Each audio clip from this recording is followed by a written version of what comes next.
Doctor صاحب اس میں ایک امپورٹنٹ بات جو پوائنٹ رہ گیا اس پہ ڈسکشن نہیں ہو سکی. آپ نے اشارتاً بات کی تھی کہ بریطانیہ جو ہے یعنی یو کے وغیرہ کی جو بہت بڑی جماعت وہاں پہ ہے, تو وائی ڈو یو تھنک اس در مطلب آپ کے خیال میں کیا ایسی وجہ ہے کہ وہاں کے لوگ بہت زیادہ انفلوئنس ہوتے ہیں ان لوگوں سے, اور بہت زیادہ وہ یعنی شیخ ربیع کو تو وہ ایسے سر پہ چڑھاتے ہیں اور ان کی بہت زیادہ وہ یعنی ان کی مدح سرائی کرتے ہیں وہ بہت سے لوگ, میں خود بھی پرسنلی جانتا ہوں. تو آپ کے خیال میں وہاں پہ کیوں, باقی کیوں نہیں؟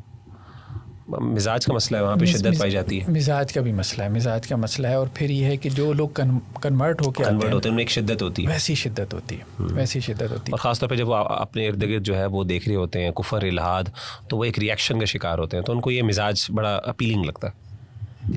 پھر یہ کہ شیخ زبیر علی زئی علیہ الرحمہ ان کی وہ مقالات ہیں نا, تحقیقی اصلاحی مقالات, اس کی جلد 2 میں انہوں نے پیج نمبر 498 سے 500 تک جو ہے اس فرقے کے اوپر لگایا. بلکہ انہوں نے کہا میری ربیع المدخلی سے ملاقات ہوئی ہے حرم میں, تو کہتے ہیں مجھے وہ کہتے ہیں تقلید واجب ہے, تو کہتے ہیں میری ان سے بحث ہوگی, میں اٹھ کے چلا گیا حرم سے نا. اچھا. شیخ زبیر علی زئی کہتے ہیں.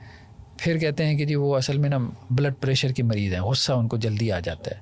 کہتے ہیں ان کی جو قریبی ساتھی تھی نا شیخ فالح الحربی, جن کا پہلے کہتے ہیں میری ان سے بھی ملاقات ہوئی. یہ شیخ زبیر علی زئی کا کہنا ہے, اور انہوں نے مجھے کہا کہ شیخ ربیع المدخلی جو ہے وہ مرجئی ہے. ٹھیک ہے, اب یہ تو فرسٹ ہے معلومات ہے. ٹھیک ہے. اچھا, شیخ زبیر علی زئی نے انگلینڈ کے نہیں چاہیے, اللہ معاف کرے, لیکن یعنی بات ہی ایسی ہے کہ سبحان اللہ, اللہ انگلینڈ کے سلفیوں کو شیخ زبیر علی زئی انہوں نے کہا یہ تقلیدی سلفی ہیں, ٹھیک ہے, جھوٹے ہیں, اہل حدیث علماء کے پیچھے پڑے ہیں, اور ہر وقت اہل حدیث علماء کو سلفیت کے اندر بار کرتے رہتے ہیں. اور کہا ہے ان میں سے بعض کو انہوں نے کہا کہ یہ کذاب بھی ہیں. دیکھیں بات یہ ہے کہ انہوں نے کہا شیخ ربیع المدخلی کی طرف سے کہ شوگر اور بلڈ پریشر کے مریض ہیں. دیکھیں ٹھیک ہے, شوگر اور بلڈ پریشر کا جو بندہ مریض ہوتا ہے تو اب ظاہری بات ہے وہ مرض کے اثرات تو ظاہر ہو جاتے ہیں وہ, لیکن اس کا مطلب یہ نہیں کہ آپ اس کمزوری کی بنیاد پہ آپ علماء کے خلاف تان کا دروازہ کھول دیں. نہیں, یہ نہیں. پھر آپ خاموش رہیں, پھر آپ افتاء کا کام کیوں کرتے ہیں؟ اگر آپ کو واقعتاً بلڈ پریشر کا مرض ہے, ٹھیک ہے, تو آپ کیوں افتاء کا کام کیوں کرتے ہیں؟ ڈاکٹر صاحب ایک ان کے فیور میں, یعنی فیور میں نہیں, مطلب ان کے دفاع میں ایک بات کی جاتی ہے کہ شیخ ربیع جو ہے ان کا ڈائریکٹلی انٹریکشن نہیں ہے عوام الناس کے ساتھ, اور ان کا ایکسپوجر بھی نہیں ہے. سیدھی سی بات ہے, نہ وہ سوشل میڈیا پہ ہے, نہ وہ اتنا ٹریول کرتے ہیں. ویسے تو پہلے ہی کرتے تھے, جب وہ میرے خیال ہے پاکستان میں بھی ان کا آنے کے, پاکستان میں بھی آئے اور انہوں نے کچھ جگہوں پہ کنٹریبیوٹ بھی کیا شروع میں, جہاں تک میری نالج ہے. اچھا, لیکن اب وہ چونکہ بزرگ بھی ہیں اور ان کی طبیعت بھی, جیسے آپ نے بتایا کہ وہ کچھ یعنی بلڈ پریشر وغیرہ کے اس طرح کے مسائل, شوگر کے بھی مسائل ہیں, اگر واقعی ہیں تو واللہ اعلم. لوگ کہتے ہیں کہ پرائمریلی یہ اصل میں ان کے دفاع میں بات کہتے ہیں کہ یعنی یہ ان کے طلبہ ہیں, ان کے اسٹوڈنٹس ہیں, اور آپ جو ہے نا ان کو ڈائریکٹلی نہ کہیں, آپ ان کے طلبہ کو کرٹیسائز کریں.